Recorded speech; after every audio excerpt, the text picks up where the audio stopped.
What's up, everybody? Welcome back to the Dave Cave. I'm Dave. Today, we are talking Hellfest. Now, we're a couple days out from October, and I'm one of the people that does the 31 Days of Halloween. Thought I'd get an early start, go see this movie. Wasn't really on my radar until Mike and Jay did a trailer reaction to it. Like, oh shit, this might actually be fun. So I went, and it was a good time. I liked the chemistry right away of everybody. The girls are standouts, not as a three. I thought they all did really well on their own. Hellfest was directed by Gregory Plotkin, starring Amy Forsyth, Rain Edwards, and Bex Taylor Klaus. At least those are the girls. Oh, and the legendary Tony Todd lends his skills to this movie. He really gives a horror feel to it, which is awesome. I mean, because it's Tony fucking Todd. I didn't even know he was in this. I'm sitting there watching the credits and oh shit, Tony Todd. All right, let's do this. I wonder who he's gonna be. I thought for a second that he was gonna be the other, I think is what they call him in the credits, the guy doing all the shit. You find out very early that it's not. But yeah, it was a lot of fun. The chemistry between everybody was real good. I believe the group of six.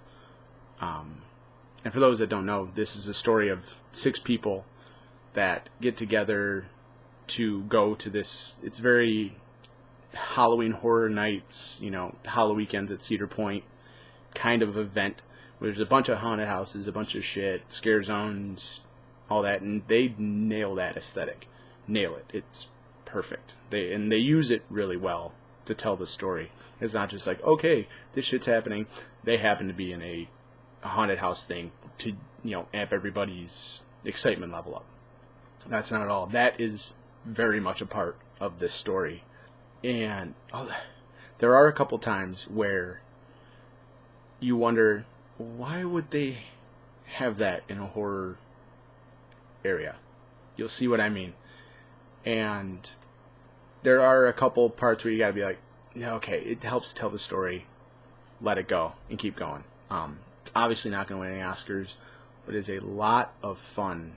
It's not jump scary. There are a couple in there, maybe more. I don't remember them in particular, and I'm someone who gets gotten by jump scares regularly, so I would think I would remember that.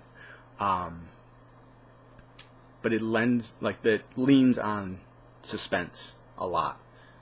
The suspense of the hunt, of the kill. It's just fun. You're following these six people. General story is that this girl, Natalie, she's basically the friend that buried themselves into books, has a scholarship to keep up. They don't come out anymore, and this is the one night that she gets to come out, and she has her best friend, and her friend has a new friend, which is Bex Taylor Klaus. She shines in this movie. I love her in this movie. And she, of the six, is the only face she's the only face I knew in the movie going in, because like I said, I didn't know Tony Todd was in it. And I know Bex Taylor Klaus from Arrow, and I enjoy her thoroughly on that. She's a lot of fun. I didn't think I was going to like her character. I ended up liking her a lot. The girls definitely carry the movie. The guys are in there. They're not throwaway, but they're not the driving force, which doesn't happen in horror movies, but they're definitely not the driving force. Gavin, the love interest for Natalie, they play really well together. Like, there's a lot of fun back and forth with them. You believe them a lot. They're fun. I like the way they work together. They all work together really well. The killer, he's cool. I dig him. Yeah, you're not really sure where he's gonna be, but then at times you're very sure where he's gonna be. And that kind of, the way the film doesn't just always make you wonder, that it not dares you, but it's like, yeah, we're gonna tell you, this is where he is. Shit is going down. Yeah, we're right behind him. We're watching him do this so that you know where he is, and we challenge you to not be have suspense about that. I know I keep saying it. It's a lot of fun. I'm not going to go see it again. I have a very busy October, but I would definitely recommend going to see it. All the kills were solid, and aside from the kills, and sometimes with the kills, there's a lot of like, oh shit moments, which was not what I was expecting. Like I said, I felt it was a very smart movie. I expected this to be not really kind of anything. I told a couple friends that I was going to see it, and they're like, the hell are you going to see? Hellfest.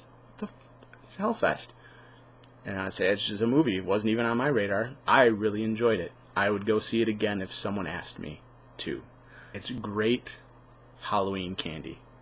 So yeah, if you've got some extra time between now and Halloween, you want a good scare, go see it.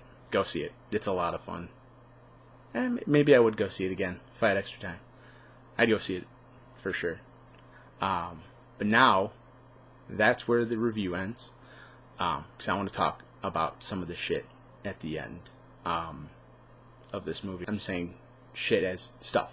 Things happen at the end. So this is your official spoiler alert. If you don't know anything about this, and I would suggest not knowing anything about this, just as I did. Like I said, I didn't even know Tony Todd was in this movie. So, here you go. 3, 2, 1. Alright, now, towards the end of the movie, when it's down to Natalie and Brooke, I was thinking the entire time they're going through hell, God, it would be great if they didn't just have it go down to Natalie. Because we see it go down to the final girl. They face off and, whatever. I was expecting the movie to go out like that, and I'm very, very glad that it didn't. And then, when they show the other you don't know that it's him driving home. You think maybe it's Natalie going home. But he goes home. You see his mask from the beginning of the movie, and you see the mask from while he was at this place, and then you see he goes into his living room, and they tried to play it like, oh shit, he's gonna kill this little girl. I don't know why they thought anybody would think that, and since he has the chest that he opens, and it has all his masks, and he's got, the picture of the one girl he killed 3 years ago, and then he's got the picture of, Natalie and Gavin. But I like, and then, yeah, that she's going to be his daughter, and it just kind of is like, oh, fuck. This is just some dude somewhere. He just is having a good time. This is his Saturday night. He just went out and decided, yeah, Hellfest is in town. I'm going to kill people. Although they don't really say how close he lives. He might have, driven a ways away. It was a little stupid that he has a stab wound in his gut, and he's just like, hey, honey, I'm home from work, to his daughter. I think it would be cool if they don't revisit this story and follow Natalie and Brooke. I hope that if they do a Hellfest 2, which it's, how do you not, if this does well, but they leave it out very clearly. I hope they follow him and not follow them, and leave the wondering of not wrap up their story, which I think is a little more horrifying. The idea that these girls are just left to fear this guy for the rest of their lives, wondering where he could be.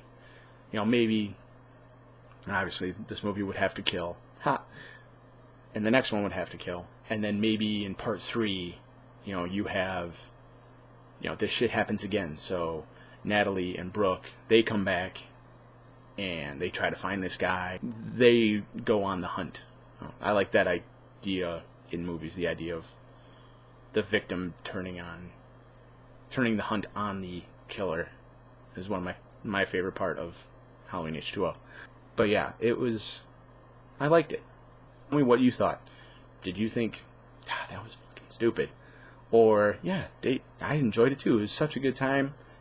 Obviously, it's not going to win any Oscars, but it was a good time. So comment below, leave a like. I got more stuff coming, so hit that subscribe button. And I will see you guys later. This is Dave, signing off from the Dave Cave. Take care.